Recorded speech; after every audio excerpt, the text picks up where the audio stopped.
So hey guys, Angry Monkey here. And Jackson Farrell. And wow, what a story that Seven was telling in that last episode. Yeah, what a half-hour-long story. Yeah. You could have watched a TV show, but instead you chose to watch us. Thank you.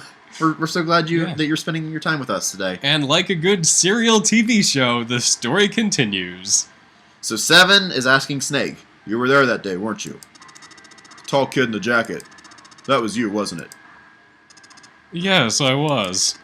You are correct, detective. Junpei's mind was blank, withdrawn from the world. Somewhere far away, he could hear Seven and Snake talking. Don't misunderstand me. I told you before how Zero threatened me. There was nothing I could do. I couldn't say anything about what happened 9 years ago. So you're saying you're not working for Zero, right? Of course not. Clover, what about you? Hey, come on! You really think I'm working with Zero? I told you before, you idiot! I was in Nevada, and building Q! I did hear that a detective frisked the kids on the boat, but I didn't know it was you! Her surprise seemed to be genuine. Seven regarded Clover for a moment, and rubbed his chin thoughtfully. Well, I guess I believe you. Clover nodded. Alright, let me ask you another question. He stuck his hand in his pocket and took a few steps.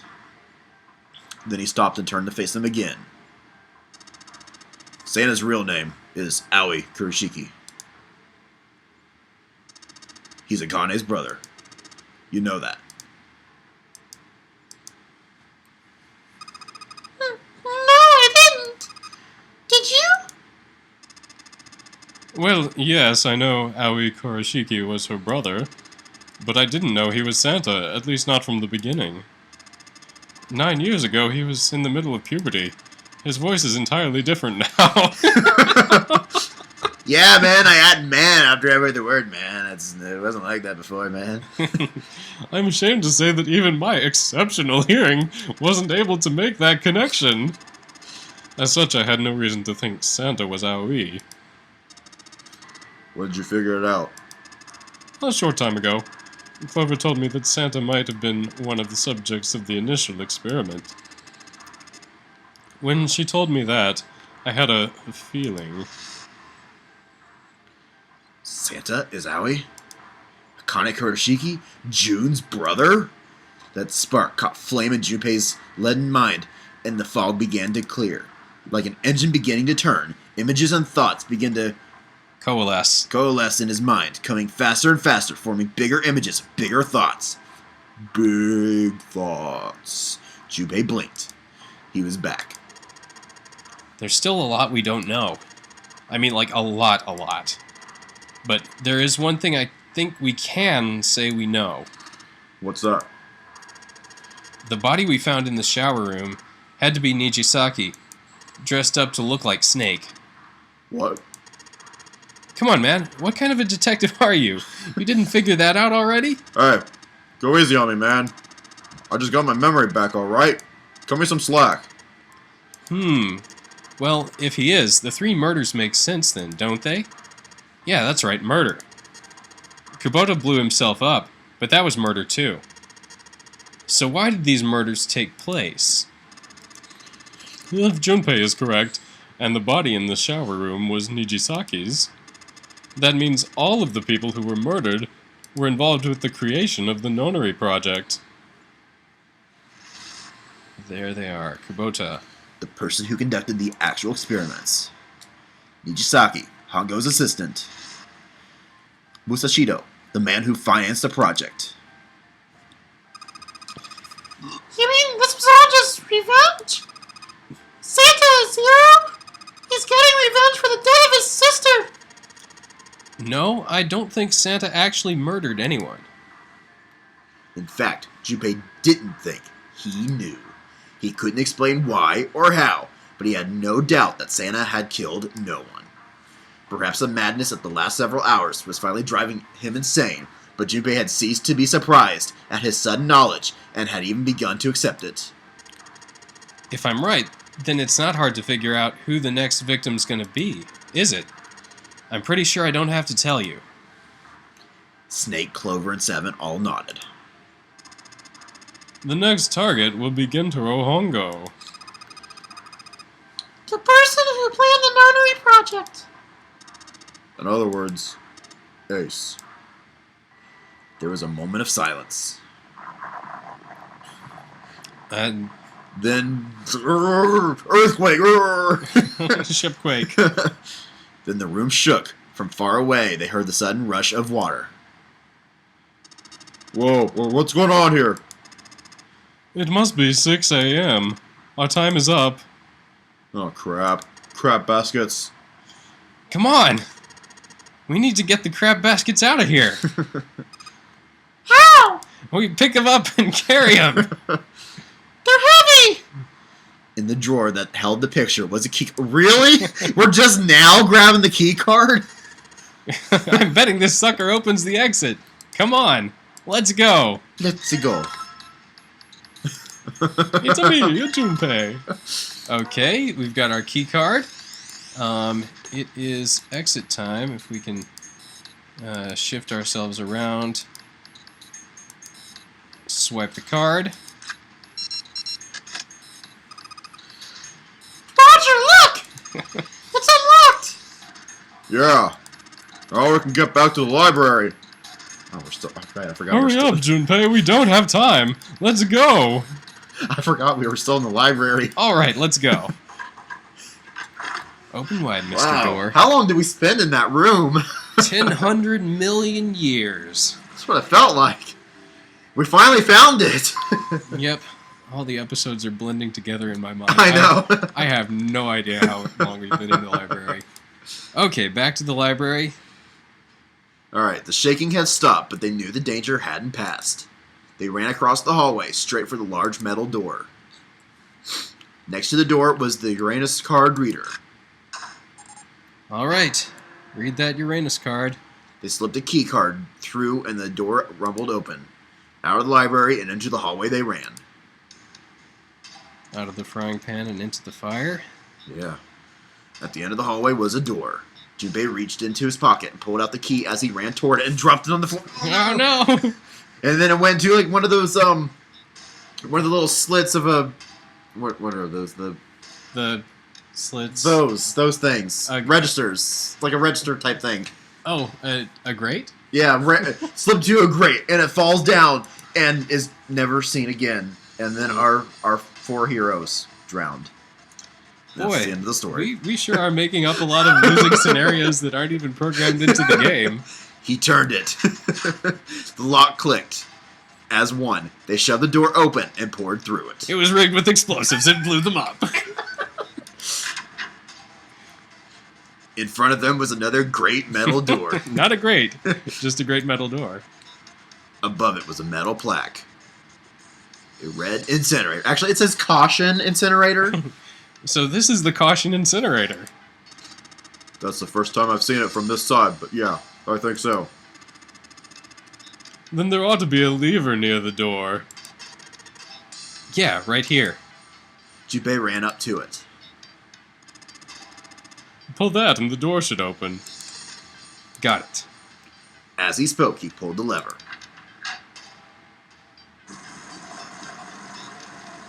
Okay, and I guess behind this one we'll find the reckless incinerator. Maybe that was on the Titanic instead of the Gigantic. Yeah, probably. Yeah, I mean, the Titanic sank after all. That was pretty reckless. Yep. Only fitting they'd have the reckless incinerator. Yeah. This is the cautious one, the one that stayed behind and just got dismantled later. Things are about to get pretty reckless, though. Yeah, the motor in the door groaned as it slowly ground open. There was no time to waste. As soon as the door had opened, far enough to admit them, all four dashed through. Go, guys! And girl. And girl. Then suddenly, there before them were the four who they parted from earlier. Reunion time. Ace and Lotus stood in front of the number 9 door. Santa was curled up in a ball against the wall of the incinerator, holding his stomach. And there was June. She sat slumped against the wall, exhausted. What had happened? Junpei ran toward June. He skidded to a stop in front of her and knelt down. Well, this is awkward. What's wrong? Are you okay? Her face was pale and her lips dry. When she spoke, he could barely hear her. Jumpy, you came to get me. Of course I did. I made a promise. I'm so glad you're here. So glad. She mumbled the same words over and over weakly. Like, We don't have a week. Okay. Junpei could feel his heart breaking. So glad, so glad, so glad. So Hey, glad. what happened to you? I'm fine. I just figured I wasn't feeling very good. I'm feeling a lot better now, though. How are you? Are you sure? Yes. I just need to rest a little longer. I'm sure I'll be fine. You shouldn't worry about me. She was looking toward Santa. Junpei turned to look as well. Santa grimaced, his face contorted in pain. That's the opposite. Comforted in pain. In pain. Oh, the pain feels so good. Seven grabbed him by the collar and roared at him. Roar! Hey, where is it? Where's the gun? You hide it somewhere?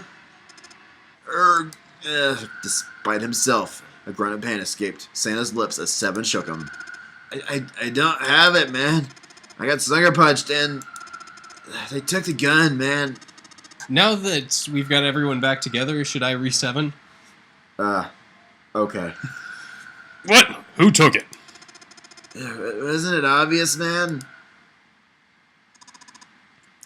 I took the gun.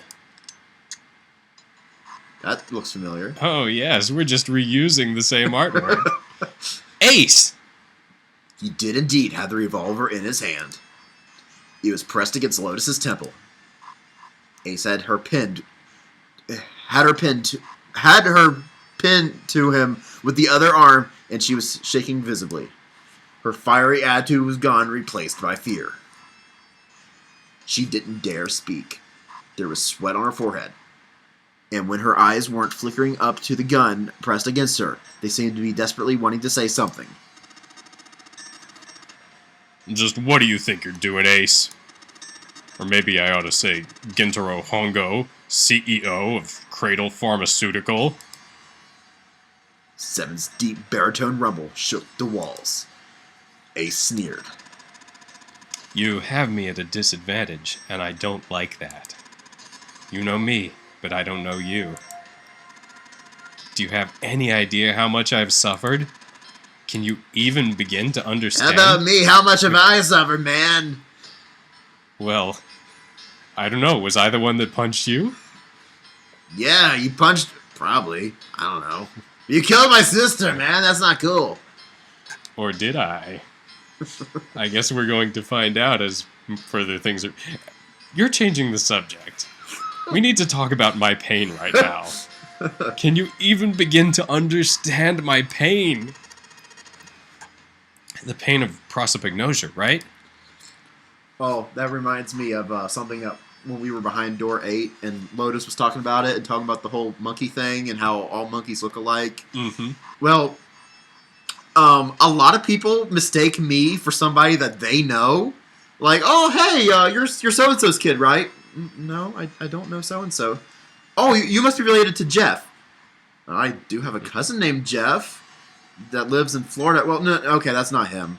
So, like, are they always mistaking you for, like, the same someone else or different someone else's? Different someone else's, but apparently I look like a lot of different people. and so when she mentioned the whole all monkeys look alike, I thought, actually, that's kind of true in my circumstance. Yeah. A lot of people mistake me for somebody that they know. You should start taking notes of these people. Maybe they're your tribe. Maybe. A bunch of monkeys out there. Yeah. Another irritating insect. Speaking of animals. And how do you know that? Junpei couldn't say. He just knew. Another unexplainable mystery. No matter. If you don't want to answer, it makes no difference to me. This is a waste of time anyway. It's time for me to go. Behind Ace, Junpei could see the red. It was placed in the small indentation on the wall.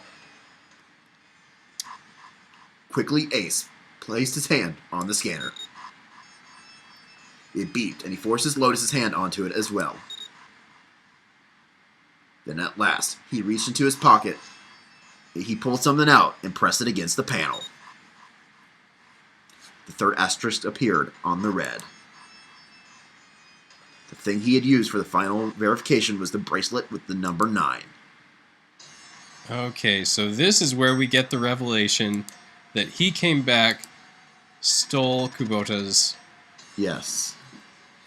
I believe I've won this game. And there was, I think it was in the axe ending when Clover killed us, and Ace says, "Hey Lotus, I need to talk to you about something." I have a feeling that he was killing her there.